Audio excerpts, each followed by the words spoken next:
ভারী বৃষ্টি ধস এর জন্য তিস্তার ভয়াল রূপ রীতিমতো উদ্বেগ বাড়াচ্ছে উত্তরবঙ্গে। কালিম্পংয়ের কালীঝোড়া থেকে তিস্তা বাজার যাওয়ার পথে 10 নম্বর জাতীয় সড়কে একাধিক জায়গায় ধস নেমেছে। রাস্তায় ভারী যান চলাচল বন্ধ করে দেওয়া হয়েছে। রাস্তার একাধিক জায়গায় ফাটল ধরেছে। রাস্তা মেরামতির কাজ শুরু করেছে প্রশাসন। শিলিগুড়ি থেকে ঘুরপথে করোনেশন সেতু হয়ে 31 নম্বর জাতীয় সড়ক ধরে ডুয়ার্স, গরুবাথান, লাভা, লোলেগাঁয়ে রাস্তা দিয়ে সিকিমে গাড়ি যাতায়াত করছে। প্রবল বৃষ্টিতে তিস্তার জলস্তর বিপদসীমার একেবারে কাছে রয়েছে। ফলে তিস্তা পার সংলগ্ন এলাকা থেকে বাসিন্দাদের সরিয়ে নিয়ে যাওয়া হয়েছে। থেকে অতি ভারী বৃষ্টিপাত হওয়ার সম্ভাবনা বেশি আছে আলিপুরদুয়ার, কোচবিহার, জলপাইগুড়ি আর সর্বত্র হালকা থেকে মাঝারি বৃষ্টিপাত হবে।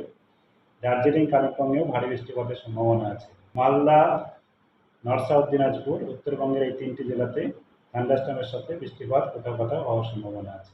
দক্ষিণবঙ্গে আগামী 24 ঘন্টায় বিক্ষিপ্তভাবে বজ্রবিদ্যুৎ সহ বৃষ্টিপাত এক দু জায়গা করে হওয়ার সম্ভাবনা আছে বিক্ষিপ্তভাবে। তাপপ্রবাহ পুরুলিয়া, বাঁকুড়া, ঝাড়গ্রাম, পশ্চিম মেদিনীপুর আর পশ্চিম বর্ধমান